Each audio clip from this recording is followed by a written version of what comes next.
Seja um cristão mais preparado para expressar a sua fé. Faça cursos completos de teologia, hebraico bíblico, preparação para a escola dominical. Estude a palavra de Deus com mestres capacitados. Elienay Cabral, Josué Brandão, Cláudio Gama, Alain Brizotti, Benhur Lopes, Elias Torralbo, Eduardo Reis e muitos outros professores. Seja um pregador mais capacitado para pregar o Evangelho. Tenha acesso ilimitado a todos os cursos online por apenas R$ 49,90 mensais. Venha estudar na Academia de Pregadores. A maior escola de teologia online do Brasil.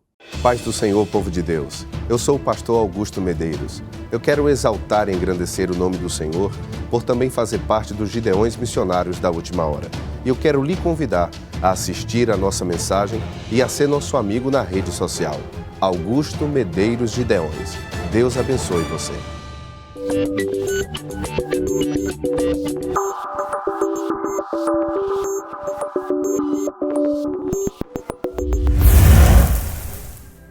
Meus irmãos, a paz do Senhor. Quero que você abra a sua Bíblia comigo no Evangelho de Marcos, capítulo de número 14.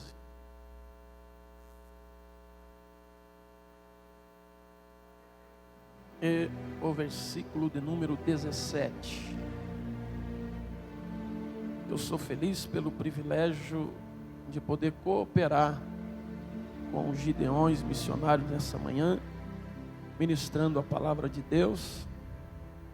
Agradeço a Deus pela vida do pastor Cizino, missionária Elba, pela vida do pastor Reuel, Mangiane, que teve a sensibilidade de entender que eu poderia ministrar a palavra de Deus em um período desses, pela vida do pastor Júnior Cardoso, sua esposa, irmã Jaqueline, e como o próprio pastor Reuel disse ontem, que eu sou filho do Senhor aqui em Camboriú. Que Deus abençoe o Senhor, que Deus abençoe meu pai, pastor João Pereira, Manice, minha mãe, que estão lá na cidade de Serra Negra, a toda a nossa igreja, Assembleia de Deus, Missão, Campo de Serra Negra, a qual Deus me deu a oportunidade de pastorear. Minha esposa, cantora Fernanda Medeiros, que Deus abençoe. Quantos encontraram o Evangelho de Marcos, o capítulo de número 14 e o versículo de número 17, digam amém. Pastor Henrique Reame, que Deus abençoe, pastor. Nós vamos ler então o versículo 17, que diz assim: e chegado à tarde, foi com os 12. Vamos todos juntos, por mais um coral, e lemos juntos esse texto. Agora ficou bom, hein? Vamos ler juntos o versículo 17. 1, 2, 3. E chegado à tarde, foi com os 12. Podemos fazer melhor. Vamos, 1, 2, 3. E chegado a... Podeis vos assentar. Nós estamos diante de um texto que vai falar do dia da Páscoa. A Bíblia diz que Jesus pede para que os seus discípulos vão e preparem um local para celebrar a Páscoa. Diz a Bíblia que Jesus fala com os 12, e os 12 vão até um homem que está com um cântaro nas mãos, e ali a Bíblia diz que eles preparam um local num cenáculo, a Páscoa, e logo à tarde, na viração do dia, de quinta para sexta, a Bíblia diz que Jesus vai e se reúne com os 12 para celebrar a Páscoa. Mas o interessante disso tudo é que Jesus está em um dia muito complicado. O apóstolo Paulo, na sua carta aos Coríntios, na primeira carta, ele diz no capítulo 11 e no versículo 23, que esse dia era o dia da traição. Diz a Bíblia que o Senhor Jesus, na noite em que foi traído, ele tomou o pão, ele tomou o cálice, ou seja, a Páscoa que Jesus comemora, que Jesus celebra, aquele dia de comunhão que Jesus tem com seus discípulos, foi o dia da sua traição. Que quem não lembra o nome do traidor, porque existem duas coisas que ninguém jamais esquece: o nome de um verdadeiro adorador, mas também ninguém esquece o nome de um traidor. A Bíblia vai dizer que Judas teve com Jesus na quarta-feira, aonde Jesus ensina o sermão mais complicado de toda a sua vida.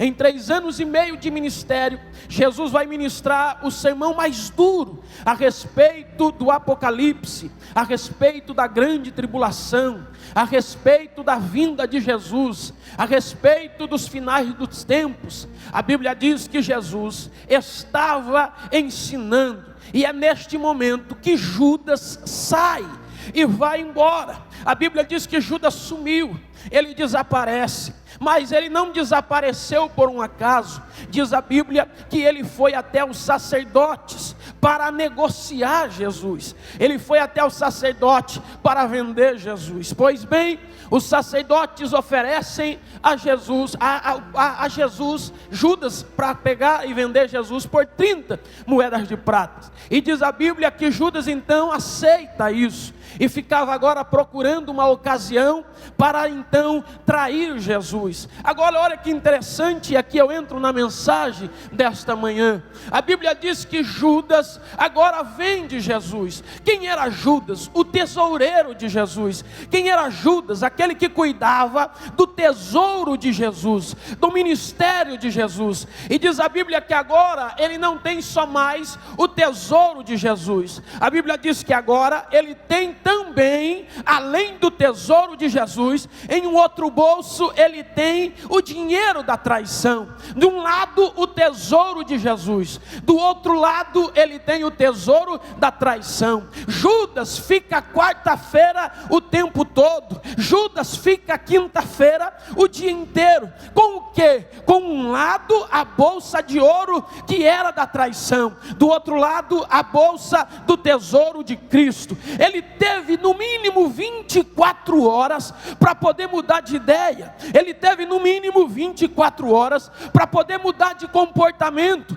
Diz a Bíblia que ele está no jantar em Betânia com a bolsa de ouro de um lado e com a bolsa do tesouro de Jesus do outro lado. A Bíblia diz que ele participa e ainda questiona a atitude da mulher que quebra o vaso de alabastro e adora Jesus. A Bíblia diz que acaba o culto, Judas sai. Agora olha que interessante, Judas está traindo Jesus bem no momento em que Jesus está pregando o sermão mais difícil de toda a história, que é sobre o arrebatamento, que é a doutrina das últimas coisas. Judas vai trair Jesus porque sai no meio do culto. A mensagem que Jesus está pregando não é a mesma mensagem que ele pregou no dia da multiplicação, que foi o sermão da bem-aventurança.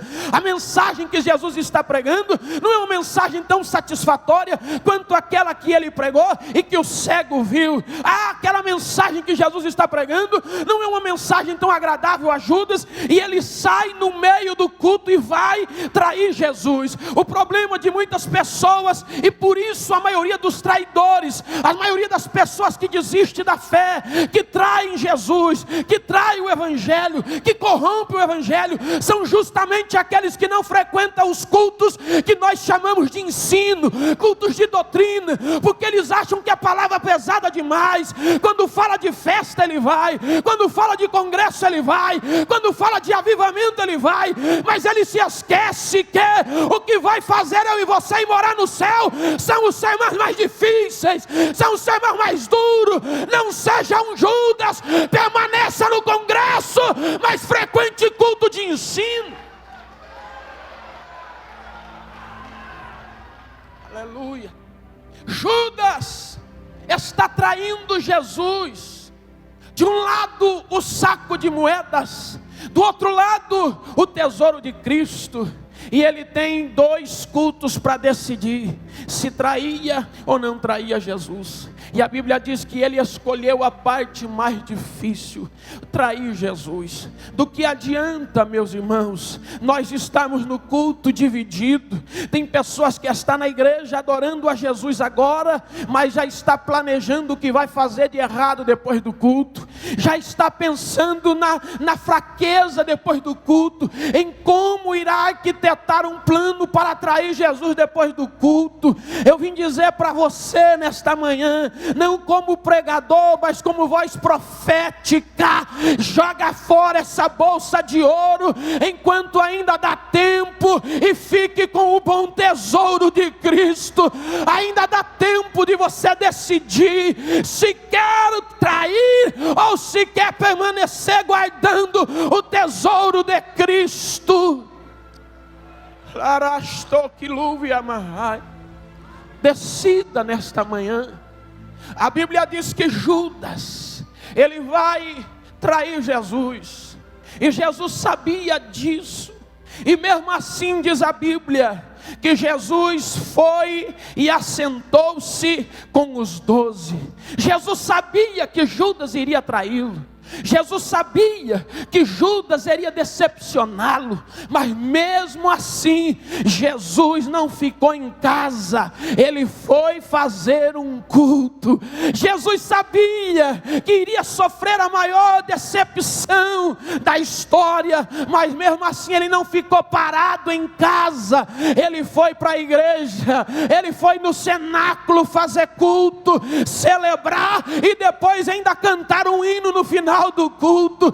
Tem gente que porque foi machucado, tem gente que porque foi decepcionado, não sai de casa mais, desistiu de estar na casa de Deus, desistiu de cultuar, desistiu de adorar, ele parou. Aprenda com Jesus. Jesus não ficou em casa decepcionado, frustrado. No dia da sua traição, ele foi para o cenáculo adorar, ele foi para o cenáculo exaltar.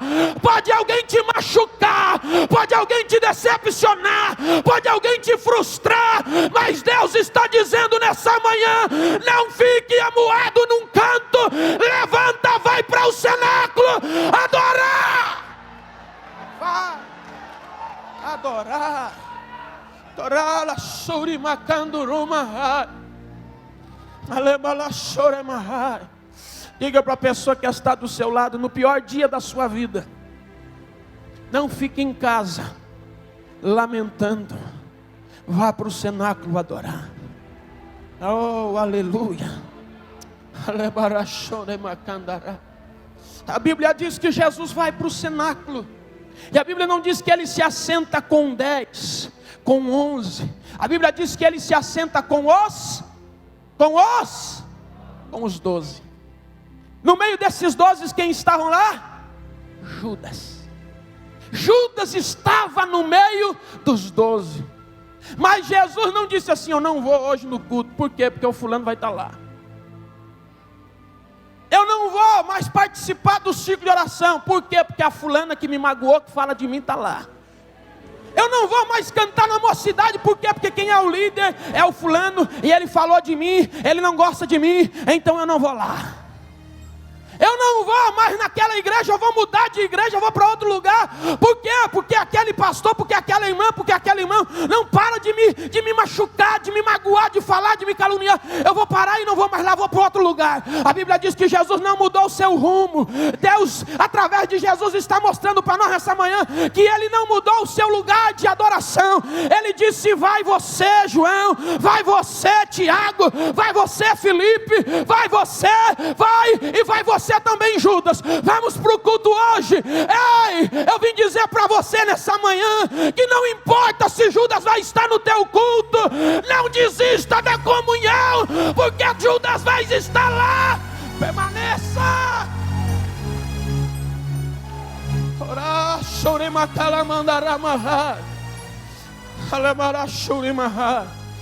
Pegue na mão da pessoa que está do seu lado. Seja uma voz profética para ela nessa manhã. Diga para ela assim: não desista da comunhão, porque Judas está na igreja. Diga: não desista da comunhão, porque tem um Judas no teu culto. continue adorando, faz a Páscoa, celebre a Páscoa e, se puder ainda, cante um hino.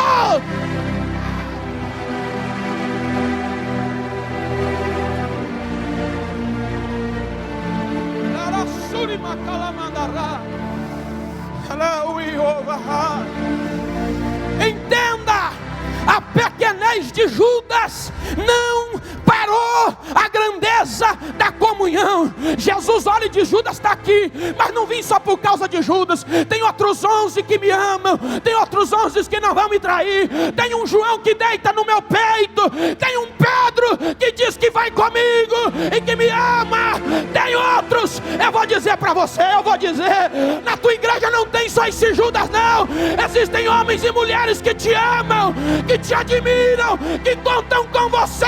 Permaneça por ele.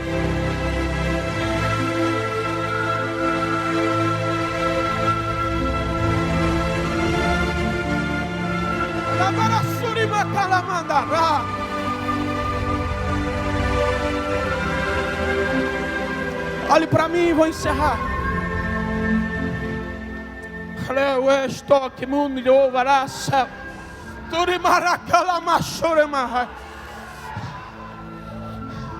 Quem é Judas diante da grandeza da comunhão?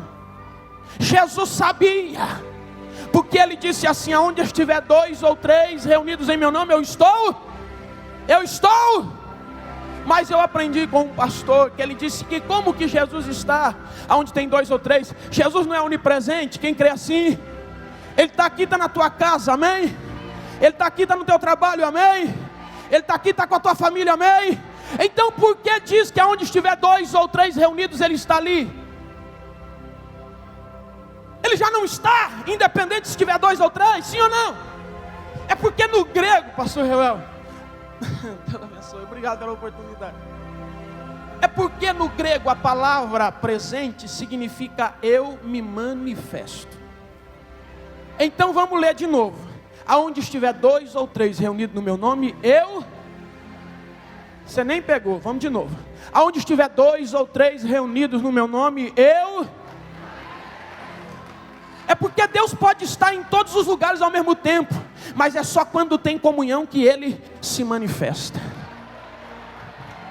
Só que é fácil aqui é fácil Deus se manifestar, porque você tem comunhão, você nem conhece essa pessoa que está do teu lado, você nem sofre com ela o dia a dia, você não enfrenta ela todo dia, você não olha para ela no círculo de oração, às vezes dizendo assim: olha irmã, olha irmão, você não vê ela no culto, você não vê ela todo dia. Agora eu quero ver Deus se manifestar na tua igreja quando você chega lá. Para Deus se manifestar precisa ter comunhão, mas para ter comunhão você vai ter que tolerar aquele Judas lá. Para você tolerar aquele Judas vai dar trabalho, mas não tem problema, continua, porque a comunhão é maior do que a traição. A pequenez de Judas não vai acabar com a grandeza da comunhão.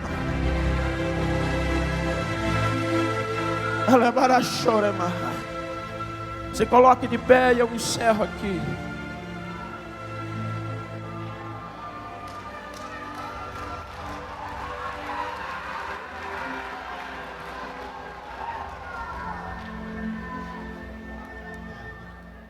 Quem entendeu o recado, diga amém. Eu vou orar. Só que eu quero que você pegue na mão dessa pessoa aí. Olá, chorema.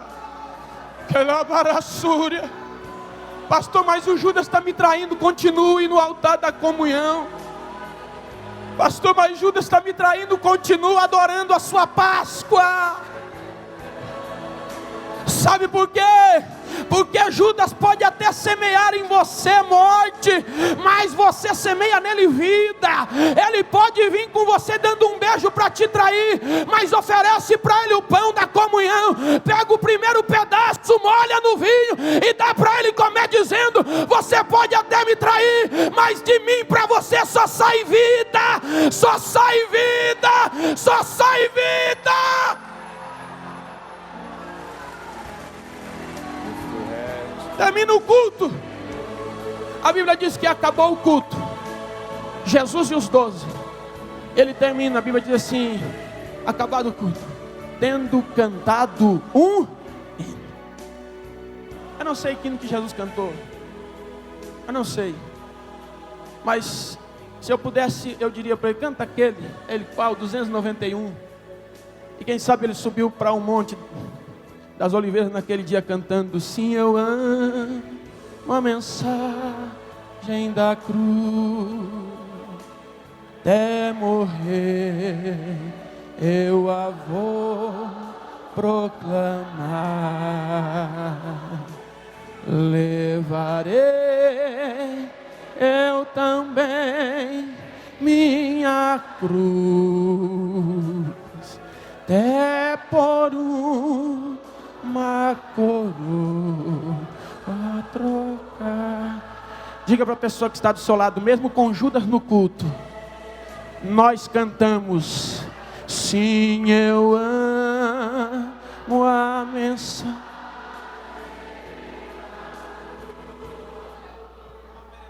Aleluia. Aleluia. Proclama, levarei eu também minha cruz.